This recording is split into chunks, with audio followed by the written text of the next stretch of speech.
لو أنزلنا هذا القرآن على جبل لرأيته خاشعا أنزلنا هذا القرآن على جبل لرأيته خاشعا لو أنزلنا هذا القرآن على جبل لرأيته خاشعا متصدعا من خشية الله. وتلك الأمثال نضربها للناس لعلهم يتفكرون.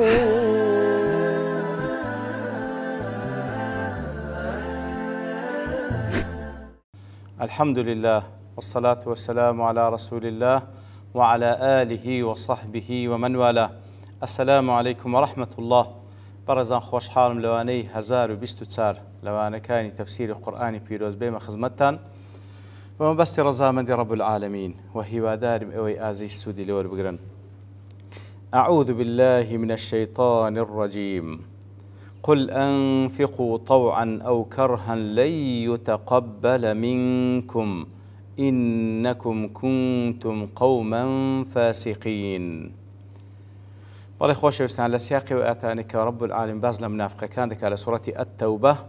خۆی گەورە فەرمان پێغەمبەر دەکات صلی الله عليه وسلم کەوا پێیان بڵێ ببەخشن بە خۆشی یان بە ناخۆشی، بە خۆشی خۆتان یان بە ناخۆشی و بە ئیجبار لێتان قبول ناکرێ لەبەرەوەی بێگومان ئەنگۆ کەسانێکی فاسقن. إمام رازي دلي مناسبة أوآت لقل أو بيشوتري أو لما بين تعالى في الآية الأولى أن عاقبة هؤلاء المنافقين العذاب في الدنيا وفي الآخرة كخير بيان كر عاقبة سرنزامي منافق كان أو كواسزاد دلين لدنيا ولقيامات بين أنهم وإن أتوا بشيء من أعمال البر تليرج دا بيان دكا هر كارك دا كان لكاركاني بظاهر ساكجبي فإنهم لا ينتفعون به في الآخرة أولا آخرة حد باداشتي والناقنو سودي والنابن. والمقصود بيان أن أسباب العذاب في الدنيا والآخرة مجتمعة في حقهم كاتما بستكأوية كهموه كاركاني سزادانيان لدنيا والآخرة لسريان كوبيتو، وأن أسباب الراحة والخير زائلة عنه في الدنيا وفي الآخرة.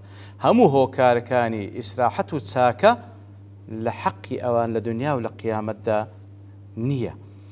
قل أنفقوا طوعا أو كرها، أي قل يا رسول الله للمنافقين يا رسول الله صلى الله عليه وسلم بمنافق كان بله سواء عليكم أنفقتم أموالكم باختياركم أم بغير رضا منكم.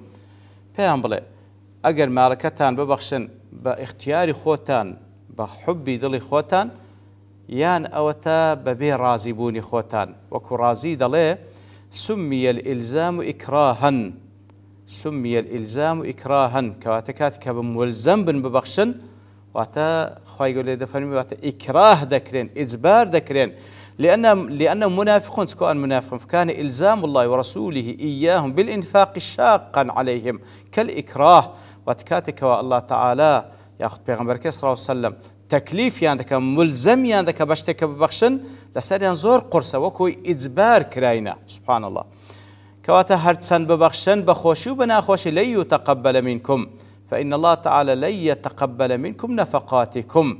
الله تعالى نفق كانت لي قبولناك وكل سورة الفرقان جدا فرمي وقدمنا إلى ما عملوا من عمل فجعلناه هباء منثورا. يتروا بالنسبة كافران طبعا المنافقيش لضلوا كفره هر كردوش ساق ظاهرا كافر بشيكا أو لقيامته دبت هباء منثورا برشو بلاو دبتوا لبر اللي بخوا نيكريت عليه قبول بي. وهروها لسورة المائدة دفرمي أو كواخوا يقول لي قبول دكات شيء إنما يتقبل الله من المتقين. إنما لبو حصرة أو كوا حصرا الله تعالى قبول دكا متقية بإخلاصه وبخشيتي ما بس رضا من دي خواي يقول لي خواي يقول لي قبول دكا. إنكم كنتم قوما فاسقين أي لا يتقبل الله تعالى نفقاتكم أيها المنافقون. الله تعالى نفقة كانت قبولناك أي دوروينا لأنكم كنتم قوما كافرين كسانيتي كافرا خارجين عن طاعة رب العالمين لا طاعة رب العالمين درتسوينا الفسوق معناه خروج ده ابن عاشور دڵێ اختير وصف الفاسقين دون الكافرين. خی گەورە لێرەدا باسی منافقەکان کرد بۆی کەوا وەصفیان دەکە بە فاسق نەک بە کوفر، لأنهم يظهرون الإسلام ويبطنون الكفر. ظاهرا مسلمانێتی نیشان دەدەن بەڵام لە دڵ و دەروونەوە كفريان لدليان قرتيا، فكانوا كالمائلين عن الإسلام إلى الكفر. لو حالتي أنا ويوكو كسيق ميلي كربي لنا وإسلام برو كفر، لو يخوي يقول بفاسق ناويان دبا. أو زال دواي دفرمي وما منعهم أن تقبل منهم نفقاتهم، هيش تيقنيك منعي أو قبول نفقات كان ينبكى إلا أنهم كفروا بالله وبرسوله، إلا أو نبك كفر يعني الله تعالى وبيغمبر كي صلى الله عليه وسلم. ولا يأتون الصلاة إلا وهم كسالى ناشيا لبن وجه إلا بطنبلين بي، ولا ينفقون إلا وهم كارهون ناش بخشن إلا لكاتك كذا بخشن زور بيان ناخوشا. بل وما منع من تقبل من نفقات إلا أنهم كفروا بالله وبرسوله، أي وما منع قبول نفقات المنافقين، هيشتاج منع قبول منافق صدقوا نفقي منافق كان كذا إلا كفرهم بالله عز وجل وبرسوله محمد صلى الله عليه وسلم. كفر يان الله تعالى كذا ضلوا دلونيان، وهو كفر يان محمد كذا صلى الله عليه وسلم وكبيغمبر. ولا يأتون الصلاة إلا وهم كسالى، أي ولا يأتي المنافقون الصلوات المفروضة إلا وهم متثاقلون عنها يراؤون الناس بها. نانا نواجه فرز كانش إلا زربا بقال بتشجران ودين كدشين لبور ريايدين خلق بيان بيني.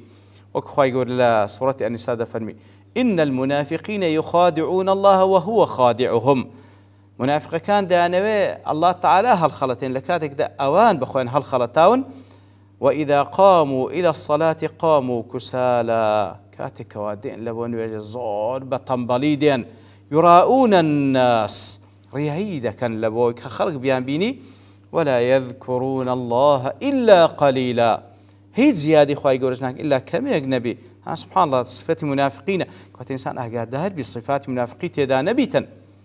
وقال سبحانه سورة البقرة فرمي دربارين ويج واستعينوا بالصبر والصلاة وإنها لكبيرة إلا على الخاشعين. داوي هرمتي الله تعالى بكن بالصبر قرتنو بنويش كردن وبجزان النويش قرصة إلا لسر كسان شي خاشع نبي خاشع شيء الذين يظنون أنهم ملاقو ربهم وأنهم إليه راجعون. أو كسانك يقينيا ودقرن لا الله تعالى ولا يبروردقانيا يقينيا ولبردست رادة جيران كواتا أو يقيني وإلى ذكاك قرز نبي نواج للسري بلام منافق أو يقينين لو بالتأكيد قرص للسري. ولا ينفقون إلا وهم كارهون، أي ولا ينفق المنافقون شيئا من أموالهم في أوجه الخير. كواتا منافق كان هرشتك كذا بخشن زيادة بحساب لخير سلفي ذكا رعاية لمصالحهم الخاصة. طبعا كنفقش ده بخشن لبورصاو كردني برجوان دي تايبتي كاني خوان لقال أوش وهم كارهون لهذا الإنفاق. لقال أوش زور للسريان قرصو بيان ناخوش أو نفقي كذا يبخشن ويعدونه مغرما لا مغنما، أو كوادي بخشن وكو غرامة كذا بخشن نك وكو غنيمة كتابكن كوا أزول باداشة شي زوري بيه بدس دينن. واحدي دلي هذا يوجب أن تكون النفس طيبة عند أداء الزكاة والإنفاق في سبيل الله. كواتا أو أتوات لذكاء كوا بيوست أصل ولكاتي أداء كرني الزكاة ويأخذ هالنفقة يقلبنا يخوي جورا أو دلت زور وكل بشرحي صدره وبدلي شي باكا وببخشي، لأن الله ذم المنافقين بكراهتهم للإنفاق. ويخوي جور قليل منافق كان ذكاء كلكاتي بخشينيان بيان ناخوشا كواتا إيمان دار بيست عكس وام لكاتي بخشين بدلت شي خوش أو ببخشي نوك بينا خوش بي. لا تفسير راس دلي روح الطاعات الاتيان بها لغرض العبودية والانقياد في الطاعة.